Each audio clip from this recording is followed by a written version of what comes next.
Hello and welcome everyone. A new episode of Money Means Business. Achieving food security is one of the state's priority. When you do have your food, you are secure, at least secure enough. Well, when it comes to this, it's a long journey and a lot of steps were already taken, but still we do have to work harder and harder to achieve real food security on the ground. This is going to be through sustainable development in the field of agriculture. And when it comes to this, it comes to national projects scattered all over Egypt, not a certain place, not a certain governorate, for example, but all over Egypt. And this is exactly what's going on the ground. This is our strategic plan. We are going to return back with my dear guest live here in the studio to speak in detail about all efforts exerted to achieve this goal. But right after this short break, we are going to have this comprehensive detailed report about our agricultural field here in Egypt. Stay tuned.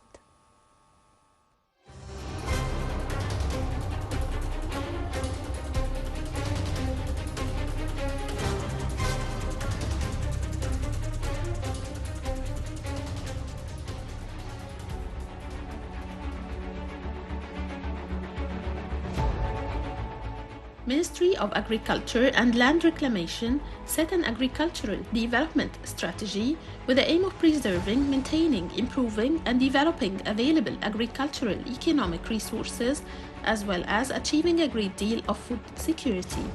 In addition to establishing new integrated agricultural societies that contain all the economic activities associated with it, as well as strengthening the competitiveness of agricultural products in the local and international markets and increasing fresh and processed agricultural exports.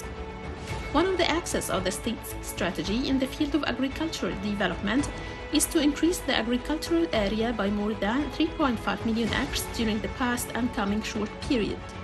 Toshka is one of the most important national projects in the field of agriculture to provide millions of different agricultural products to the state through the reclamation and cultivation of about 600,000 fidans by allocating lands to investors and state-affiliated companies within the framework of the plan to expand the cultivated area from 5% to 25% of Egypt's area.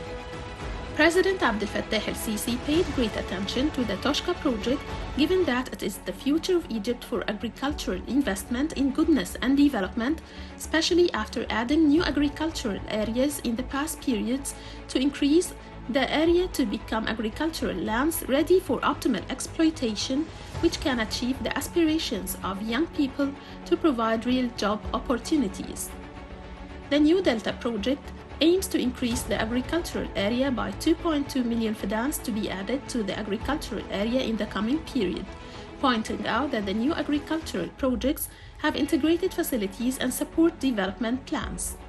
There is a plan in cooperation with agricultural research and specialists to determine the type of soil in Egypt to grow a product suitable for weather conditions, adding that 350,000 fidans have been cultivated and it has a new yield and a new addition to the agricultural area.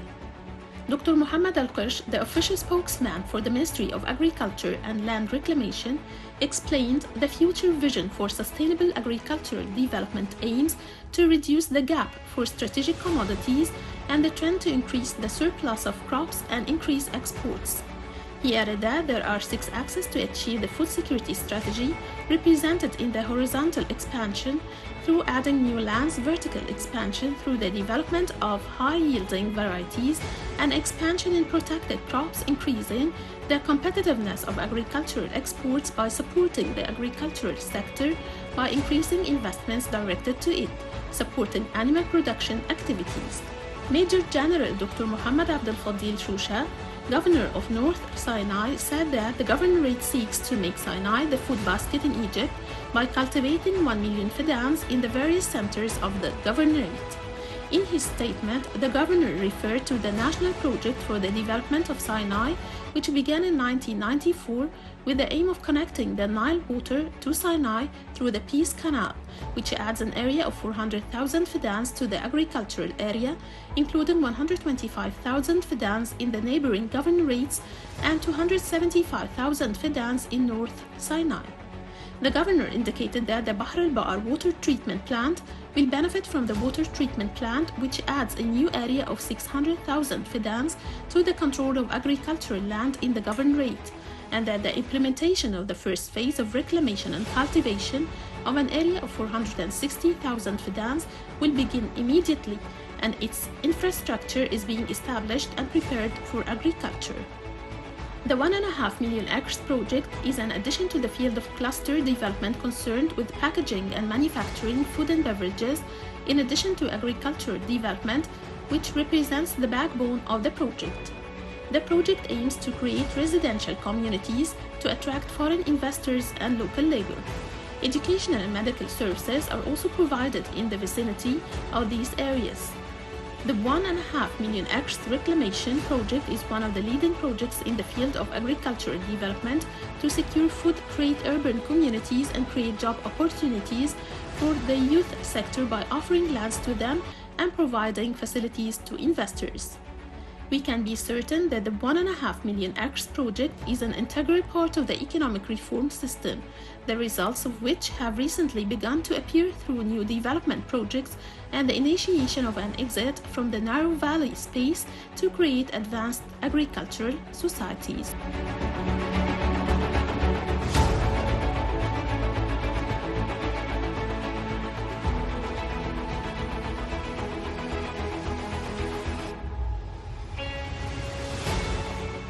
Welcome back.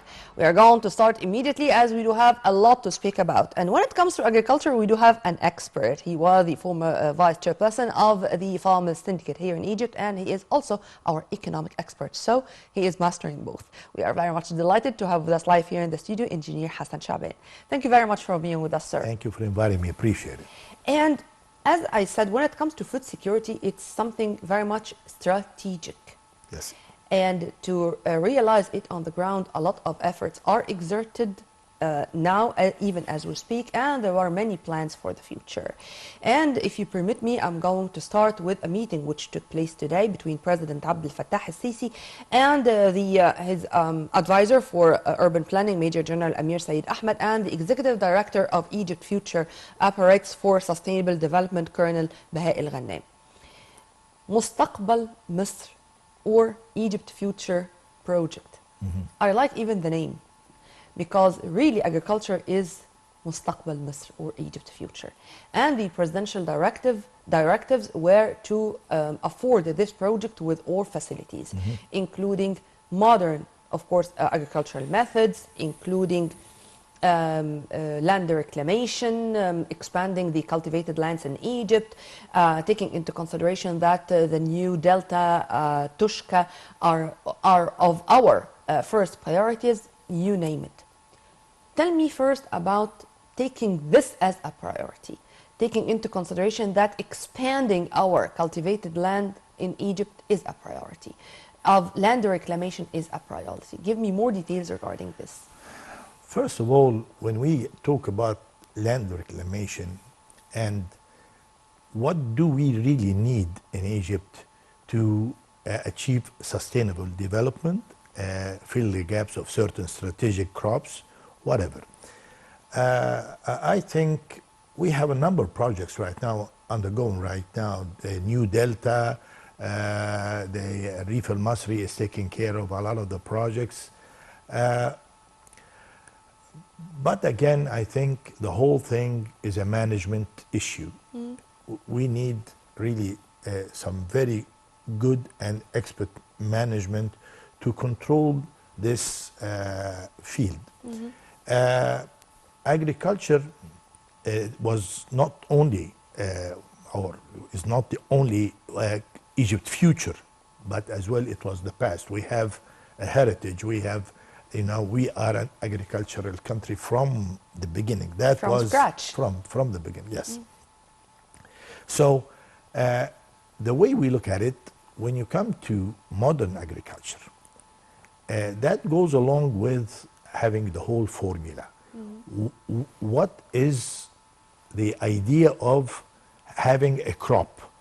Is it for feeding people or using it as a raw material for industry? Because you could really use raw material from agriculture in industry and create an industrial zone next to the cultivated lands. Sure. And this is what is meant by sustainable development. When I go to develop an area, I look at it, type of soil, availability and type of underground water, or if I have fresh water, Other that would water be resources. whatever, right?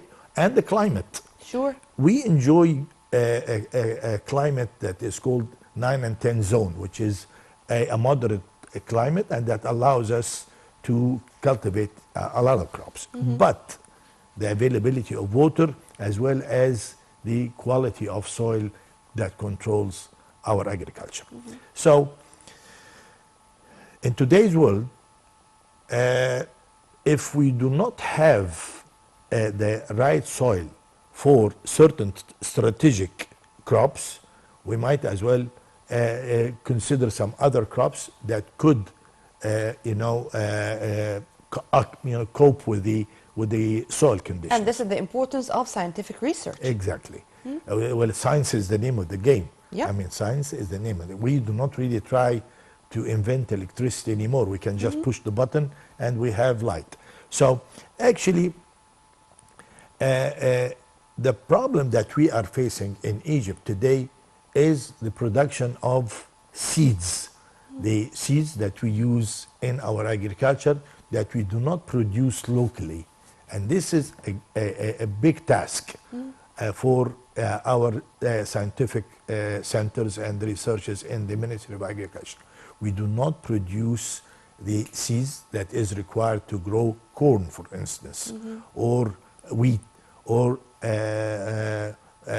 barley, whatever. Barley is the only thing that we have, by the way, that we produce locally, and we're very strong in it. And I recommend that we should really reconsider the whole formula, because I was surprised a few months ago when new trials were made to produce new types of bread. And a lot of people were surprised because the types of bread that were produced, it was made out of a combination between wheat and sweet potatoes. And that was a shock. And oat. Yeah. Right. That was a shock to the consumer. I mean, I would understand that you use wheat and barley, for instance, and which is very healthy. A country like Turkey have banned the use of wheat or regarding nutrition, it's very rich. And I think when it comes to barley bread, this is a pharaonic idea. Exactly. I mean, this is something we read in our papyri. I mean, Exactly. since you're speaking, sir, about climate and about renovation or creativity in agriculture, well, His Excellency Minister of Agriculture, Dr. Said Al-Qasir, headed to Washington, heading a high-ranking delegation to attend the climate conference regarding agricultural renovation, which is going to take place from the 8th to the 10th of May. And this is upon an invitation from his American counterpart, Thomas Vilsack. And according to a statement which was released early in the morning, the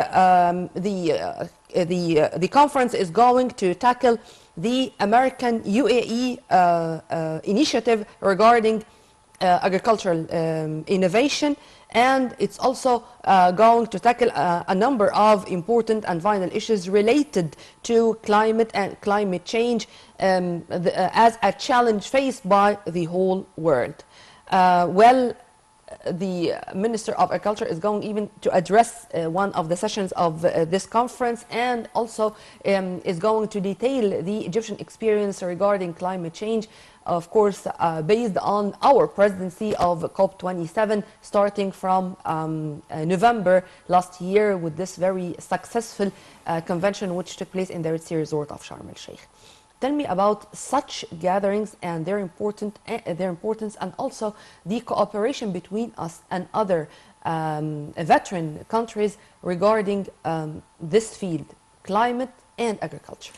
Well, the climate changes actually are, It's a fact. But let me just illustrate a little bit on this. I think Egypt is one of the most lucky countries that the climate changes is to our benefit. Meaning, if we consider what happened this winter, we had a very mild winter that allowed us, if we planned our game well, we could have actually started earlier certain crops because we had really very moderate temperatures. So the climate changes in our area, the Nile Basin and in Egypt, is not really hurting us as much as other countries, droughts and so forth in Africa.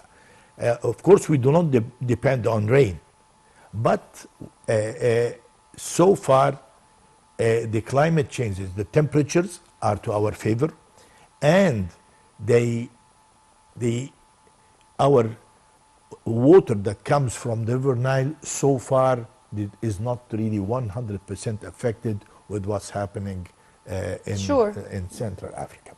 So I think we ought to have a plan to utilize this advantage to our favor.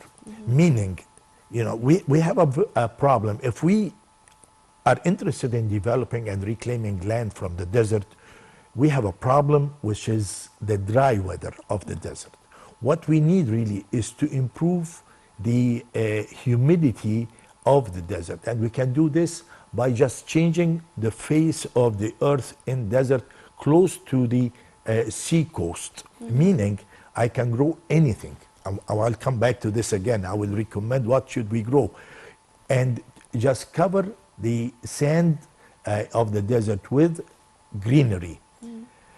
This will improve the climate condition in the desert. The desert will no longer be a mirror that reflects heat and kicks out all the clouds from Egypt. You've noticed that all the countries around that had very severe rain. Saudi, Sudan, all of these. Floods even. But we didn't have this in Egypt because of our desert. Because actually, the desert actually is acting like a mirror, and it kicks all the clouds outside our areas. So if we change the face of the desert gradually, like what happened in Uwainat. It rains in Uwainat because of the greenery over there in this area. I think the area of Tushka, Uwainat, the area of the Aswan, the High Dam Lake that extends between Egypt and Sudan, all of this area is a very promising area to be cultivated, and if we choose the right crops, maybe we could even fill the gap of protein, animal raising over there in this area. We could actually create man-made meadows adjacent to the lake in Uwainat and so forth, all the way extending to the Libyan and Sudanese borders. Our southern and western borders. But if you permit me, sir, I'd like to have new ideas, or to speak about the new ideas, because many times I read about, for example, some crops which can be irrigated with the seawater, salt water. Right. Others were saying that with some genetic research, there are we can conquer all the obstacles on the way to be able to cultivate many crops in sand. Soil. Others would say greenhouses can be the main, our main solution, or our main gate to the futures. There are a lot of research which can be implemented on the ground. I mean, it's nice to have research, but not to have them in theory. What can be implemented on the ground? I will illustrate on all of these items that you've just mentioned. Of course, there is certain crops that grow directly on seawater and can digest sodium chloride, and especially a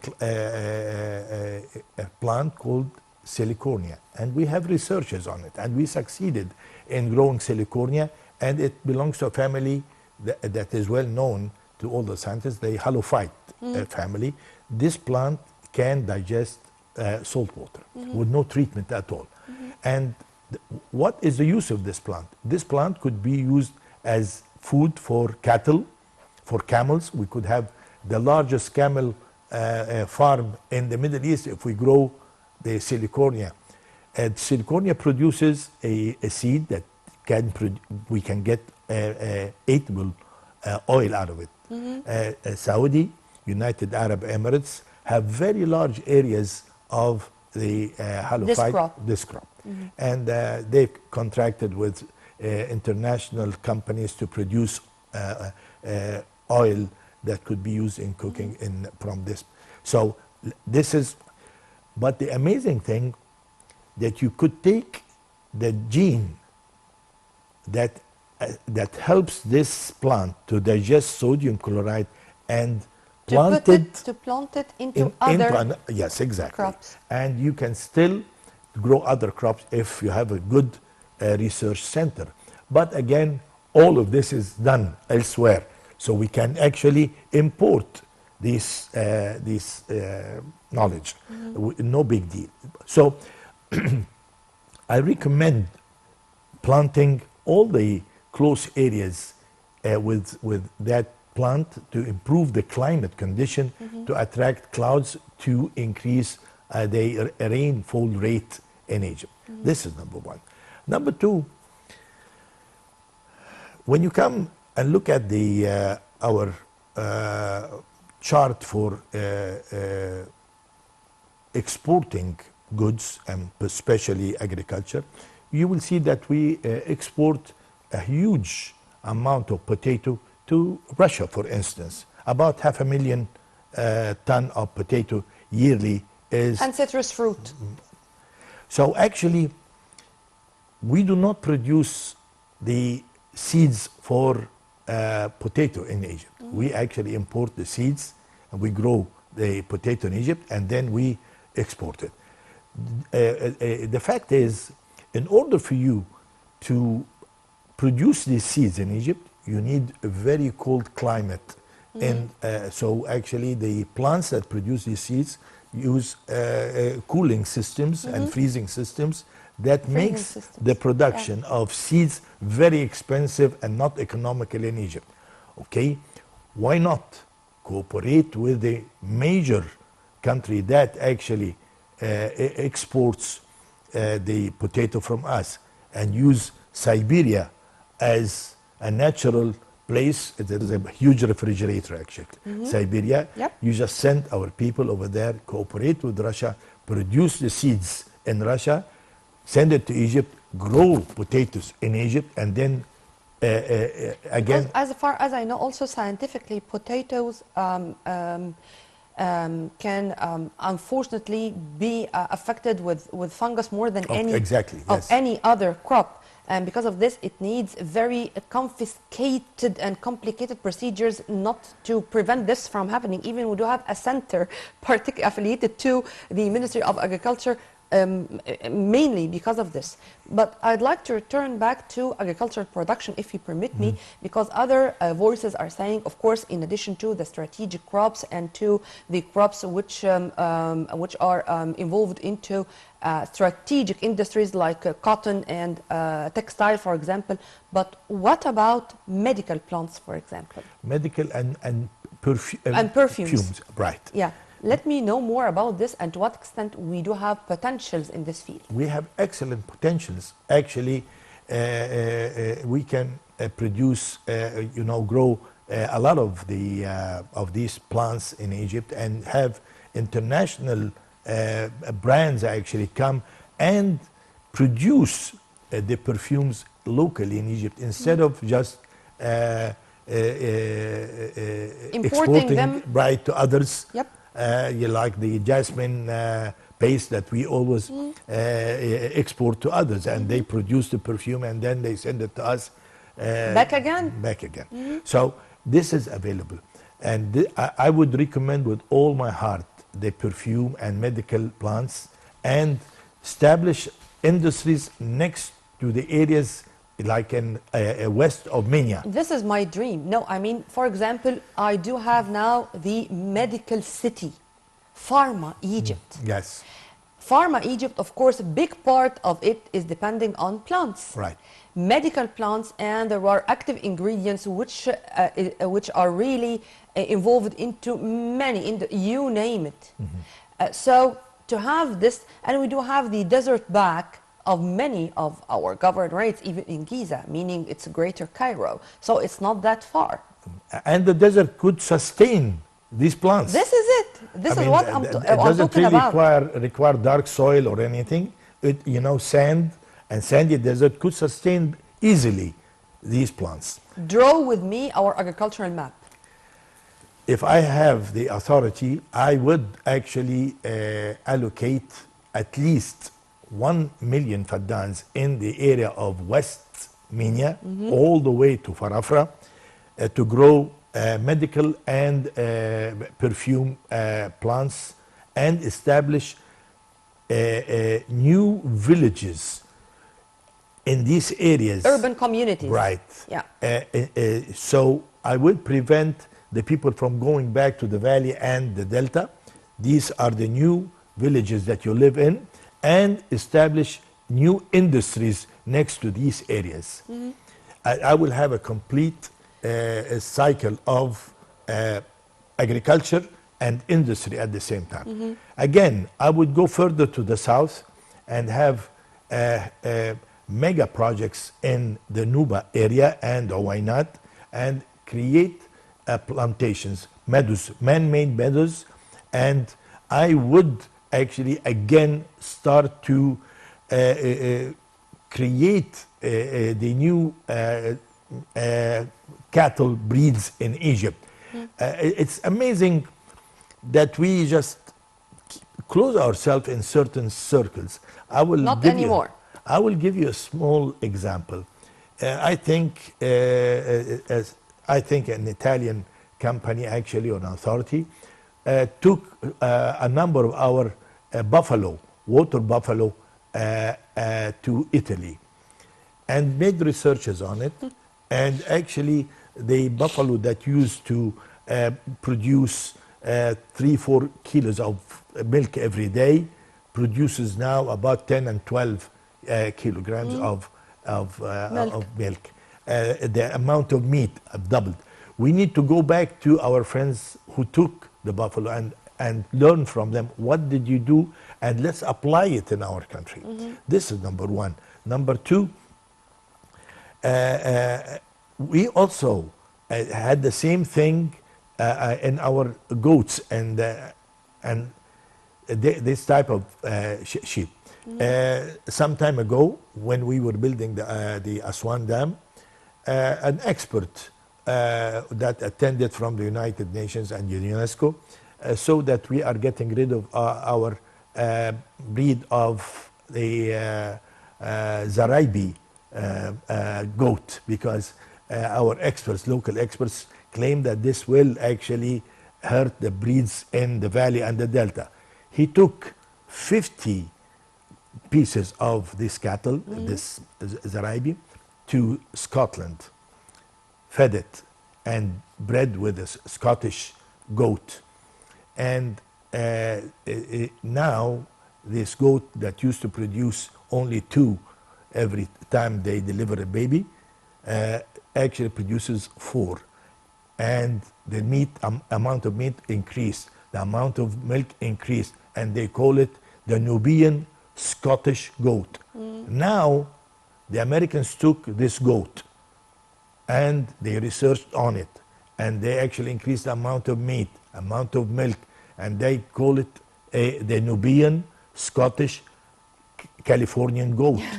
And they sell it at $5,000 US a piece. So actually we need to open our researches. As you said, sir, it's a management issue. Is it exactly? More it's a than management, anything else. But we are here also to it's a brainstorming issue, to have all the time new ideas.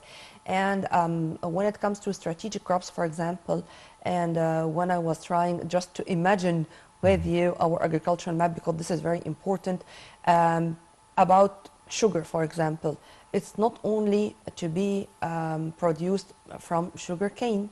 We do have stevia. Stevia. We do have other crops even. Also, we do have potentials in this. Exactly. We do have potentials. Actually, the sugar cane is very thirsty for water. Thirsty for water, right? yeah. Okay. And the stevia produces sugar that is 300 times better sweeter than the sugar cane. The sugar cane. So actually, we need to concentrate on and healthier. And healthier. We need to grow stevia and use it in industrial things like soda pop, desserts, and so forth. Yep. So it's also for people who suffer from diabetes. They use stevia. So actually, we need to have a lot of imagination and see what we really need and live the reality. We do not have enough water to sustain sugar cane.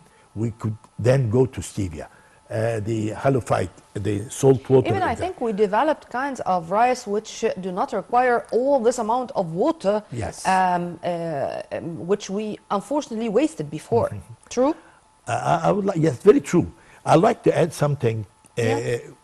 Of course, all of us, we knew about the war between Russia and the Ukrainians, and we expected certain crisis and certain crops, wheat or corn or whatever. We knew that long time ago. We should have been ready. We should have had the seeds for corn ready for early plantation. We wasted, unfortunately, about 2 months to plant corn, and we could have actually tripled our production of corn, which is essential for bird feeding and cattle feeding, and because we have a problem in the cattle food and so forth. So we actually need to look closely to what do we really need, what is the problems. Like when I have a new license for, or I'm going to license a new plant for cattle food, I would give them permission to rent at least 5,000, 10,000, 20,000 faddans and to grow their required material. So I would relieve myself from developing the desert. No, I will give the license as well as land to be cultivated by this plant that will produce the cattle food. So we need just to manage the whole thing. And we also need to understand something which, of course, I'm not an expert, and here I'm speaking to the layman in the street. In many of the meetings of the president with all concerned bodies, and of course it's very important to have this very fruitful cooperation between different concerned bodies to reach or to achieve on the ground our sustainable development goals, the president took note of vertical and horizontal expansion projects being implemented to double the agricultural area and raise crop productivity. How we can achieve this? How we can have this horizontal and vertical expansions? We have definitely areas that allows us for the horizontal expansion. I mean, you increase the areas like in Farafra, west of Minya, all of these areas are completely excellent. Understood, Right. But vertical. Improve the quality of our crops and use better seeds to double and triple our production. I mean, we need better. By the way, what hurts us most is that we do not produce anymore our seeds. We import the seeds, and we, as a farmer, unfortunately, we cannot again keep part of our crop and replant it next year. No, it's not.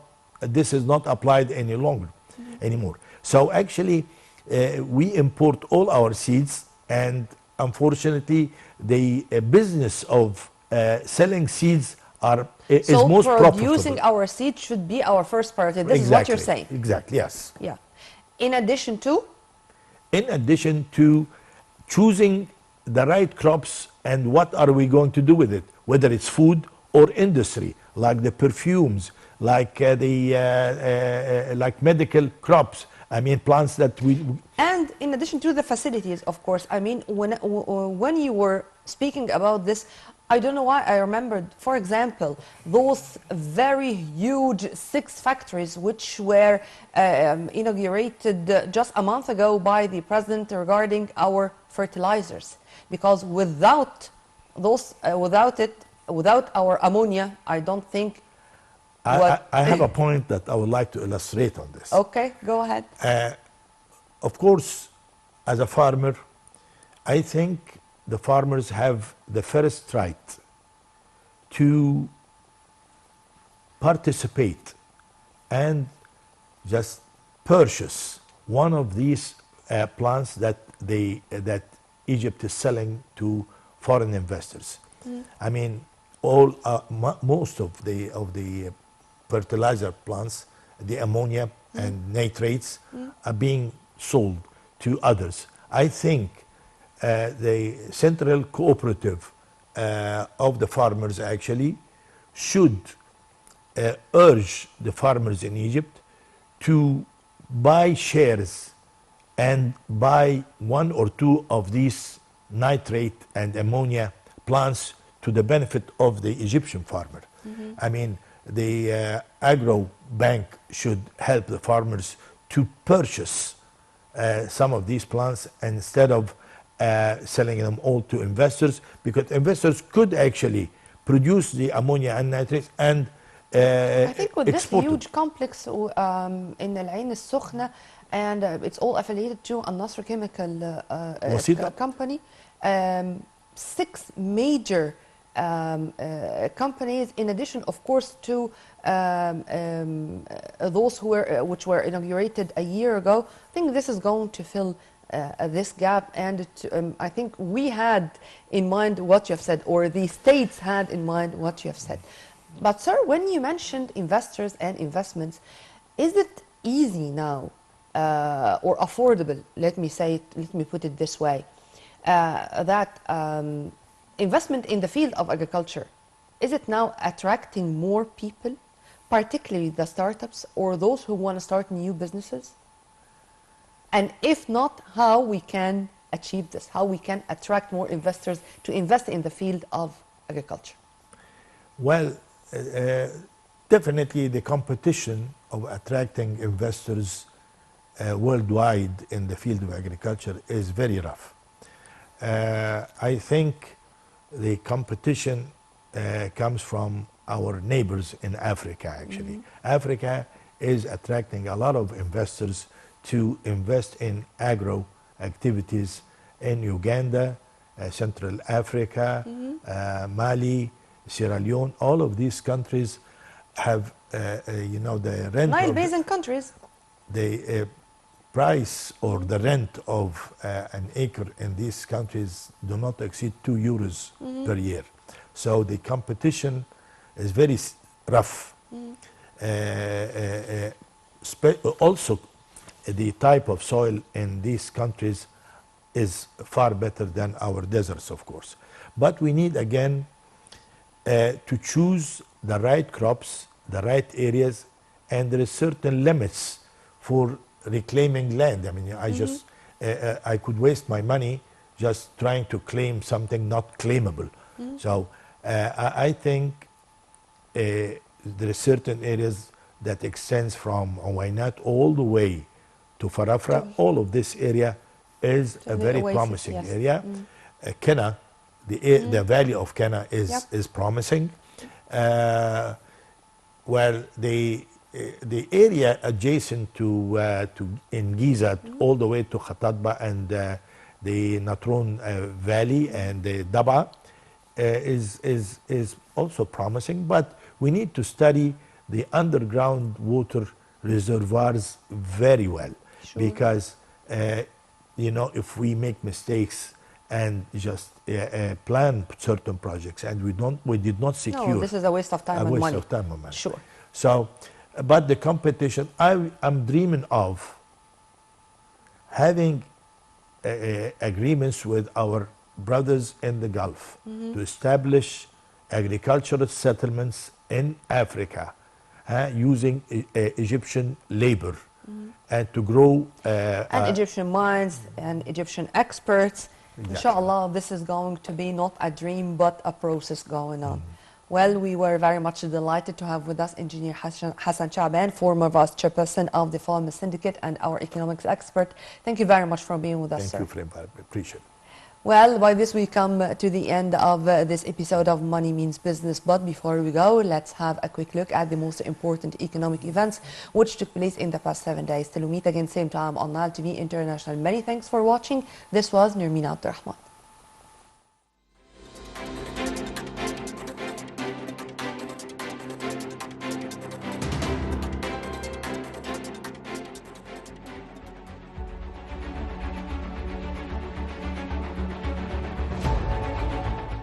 Within the framework of the localization of the transportation industry in Egypt, including the bus industry, Lieutenant General Engineer Kamil El-Wazir, Minister of Transport, inspected a number of passenger transport buses from the current fleet of its subsidiaries, in addition to inspecting a number of new buses manufactured locally.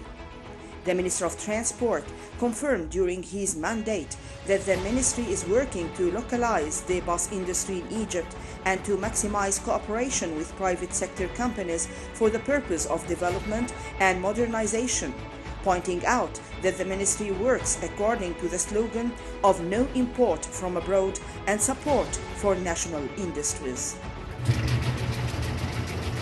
In its weekly meeting, the cabinet approved the signing of a memorandum of understanding between the Egyptian Electricity Transmission Company and the Norwegian Scatec Company regarding the start of studies for the implementation of an electrical interconnection line project from Egypt to Europe via Italy.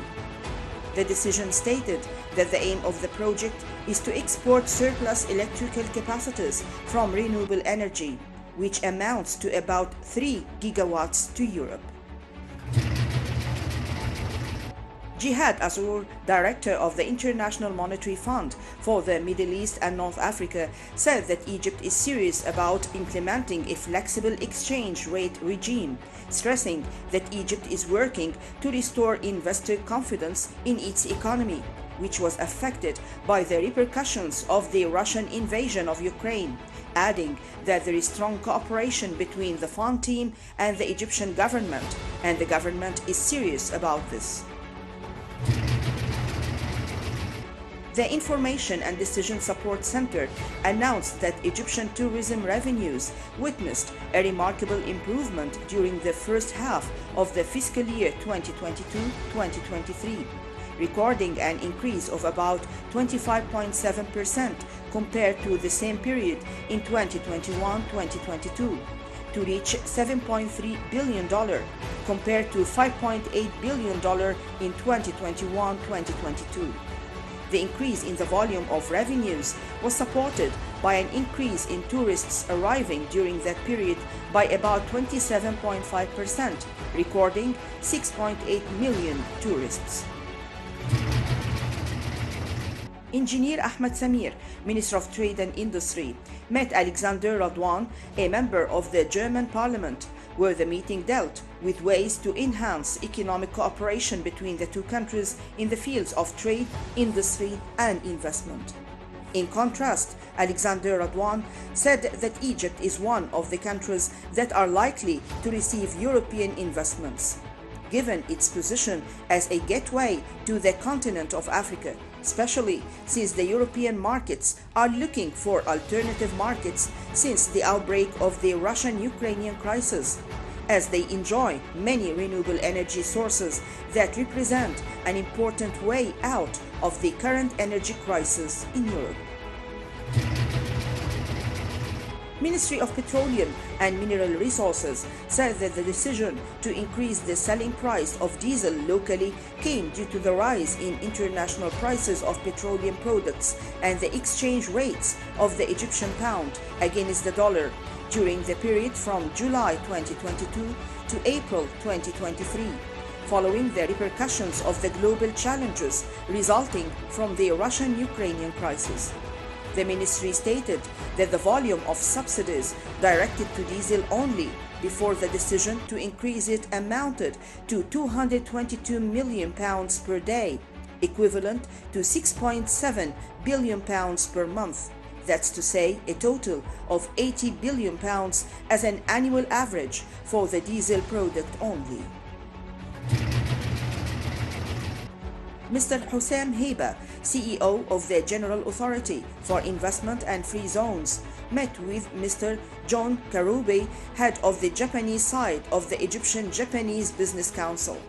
The meeting included work to attract new Japanese investments and transfer Japanese expertise and technology to the Egyptian market. Hussam Heba reviewed the latest developments in the investment environment in Egypt, the most important of which is the establishment of the Golden License Unit, in addition to the tax incentives provided for new investments, and the various investment systems in Egypt, stressing that the state's launch of the state ownership document will contribute to the sustainability of economic growth and increase the private sector's contribution to GDP, gross domestic product, to 65%. The Central Bank of Egypt announced an increase in net foreign currency reserves by about $104 million to reach about $34,551 at the end of April 2023, compared to about $34.447 billion at the end of March 2023. It should be noted that Egypt's foreign reserves consist of a basket of the main international currencies, which are the dollar, the euro, the pound sterling, the Japanese yen, and the Chinese yuan.